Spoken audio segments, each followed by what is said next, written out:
Hello everyone, this is Bentley. Today we're going to do a short pickup video on this guy here, brother-in-law James's tank, with brother-in-law James. Hello everyone. He does speak.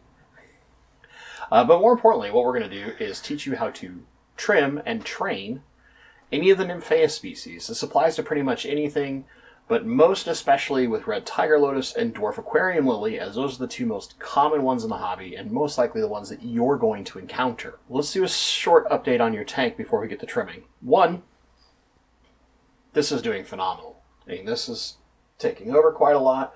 We'll have some B-roll in here to make it a little easier instead of just my ugly mug. The Java fern needs a little help, but that's just some nutrients. We got a banana plant in here that's kind of getting shaded out by this big guy, so it'll help when we trim it down. And then we've got an Anubias that we need to actually get out of the planter, but it's doing quite well. And otherwise, most everything's doing pretty well in your tank. Except my other beta, Atticus. He died. I did mention that in a live stream, so unfortunately we lost Atticus, but we got a new beta. And you want to talk briefly about new beta? This guy's name is Shine. I'm hoping we'll add a little B-roll of what he looked like. Around the time I first got him, he was kind of a bright pink metallic color a little bit, and now he's turning into a very pretty shiny charcoal. There you go. So, let's talk about trimming Nymphaeas. You can see here, right? It's blurry, but in the B-roll you'll see it. There's some lower growth that's new, they're pretty healthy, and then we got a lot of the older growth up top that's taking up most of the tank. Color looks great, but it's getting too tall. With most of the Nymphaeas, especially red tiger lotus and dwarf aquarium lily, if we aggressively trim the plant, as soon as it gets any taller than the height we want to keep, as long as there's new growth down below, over time the plant will learn it can only grow so high or it's going to lose those leaves. You'll occasionally get a runner. That's going to happen. That's okay. Just trim it. You're going to be fine. This doesn't hurt the plant. It's really, really effective. I've done it multiple times with Nymphaea zincarii, which is the red tiger lotus. We're going to do the same thing here on dwarf aquarium lily. Just get your favorite pair of scissors. I have these nice little spring-loaded ones here. And go to work. So with that being said, let's go to work. So here we are in the tank. We're going to work. Now, James, pay attention. This is what we're going to do in the future. So, first off, I need to know about how high. Now, we've got the water low to make sure I can dunk my arm in here and not spill anything, right? I'm sure somebody's going to give me some grief about low water level, but how high in your tank here do you want to be the highest the leaves go? So, do you see on the left that leaf that's kind of partially all the way up? This one right here? Yes, about that high. Okay. Now, it'll take time. I want you to be really careful about this. But what we're going to do is we're going to go through and trim anything that's not that high. And when we're trimming these, let me roll my sleeve up a little bit. So, right, this is kind of the top we want. Then what we're going to do is find all the ones that are too tall and get kind of as close to the substrate as we possibly can.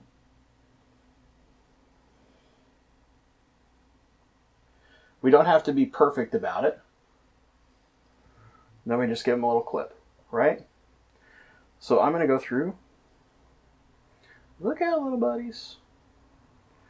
Cherry barbs are doing good. They're nice, fat, healthy. The males have great color. Shine's been chasing them. Yeah, he's not very nice. Well, I think it's more that he's curious. You know, bettas are actually pretty smart. And they get curious about stuff. And the little fish will kind of be afraid that it's a predator.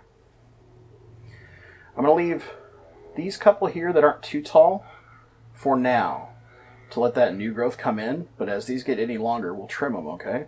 Okay. Little corridor there down by my hand. Watch out, little buddies.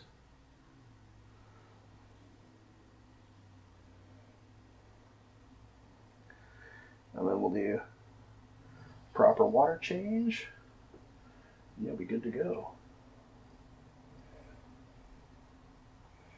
And if you don't know necessarily which leaf you trimmed when you're trying to push them aside, just kind of take your hand lightly. Just do this, and the ones that are trimmed will follow you. Uh-huh.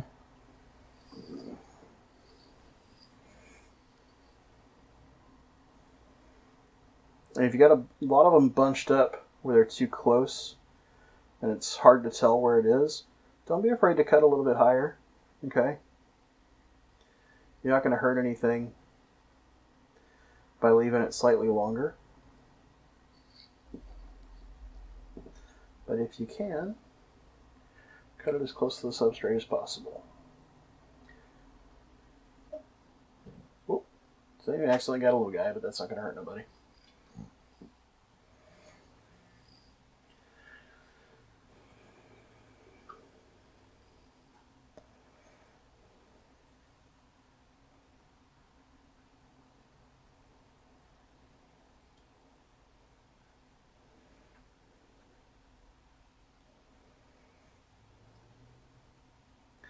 The nice thing about these like spring-loaded style scissors, they're meant for moss,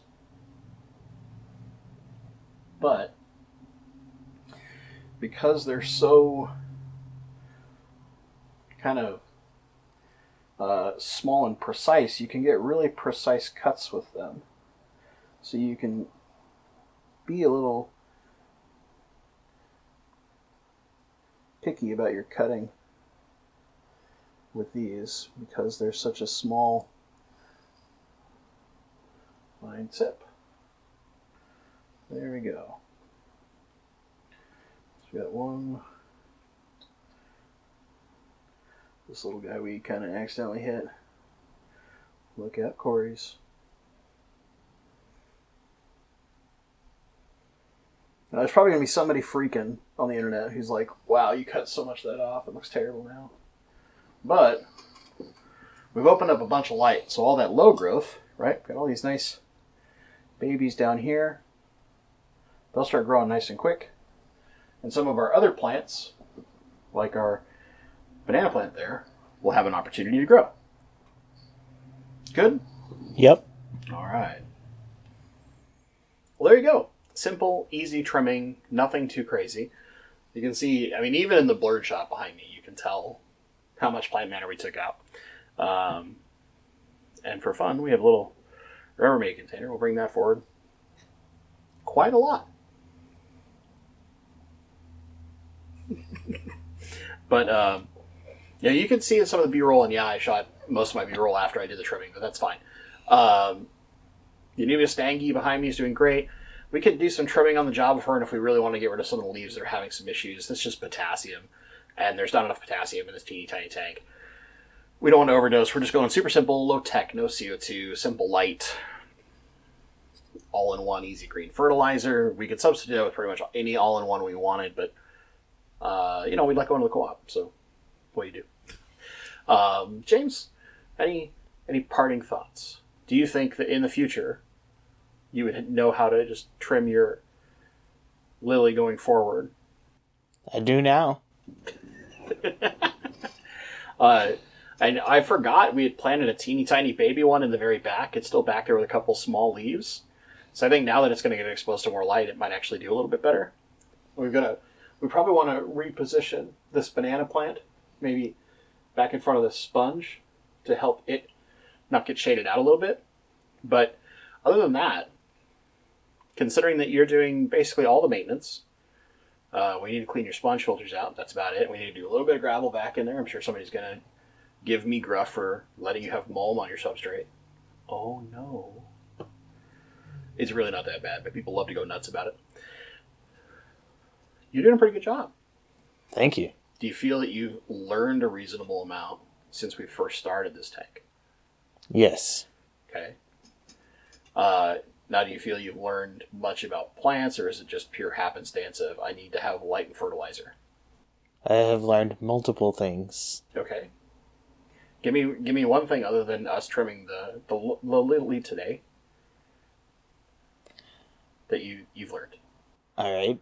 So I had to put some crushed coral in my tank, and I have learned that if you don't wash it off enough, it can make your water cloudy.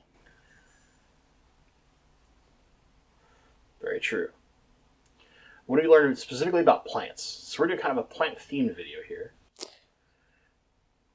Well, I've learned that if you do one squirt of that all-in-one once a week, you get luscious plants. Okay. So now that we've trimmed it down a bit, we'll stay with one squirt. But as it starts getting dense again, we might look at doing like one squirt twice a week. Does that make sense? Yes. It's either that or we'll do something slightly different to help with some of the micronutrients that we're seeing in the Java fern. But that's some lessons for another day. James, any parting thoughts you want to expose to the YouTube audience? Yes. All right. Bentley Pasco is a really cool dude. God. And make sure to like and comment on this video. And maybe hit the subscribe button. You know, I just got a comment on a live stream about somebody saying I'm really arrogant. Somebody's gonna make a comment about that. I mean, you didn't say it, I said it. Thank you, James. Oh, man. If you guys have enjoyed this, do the usuals, all the Megatron stuff. But with that being said, thank you so much for watching, and stay awesome.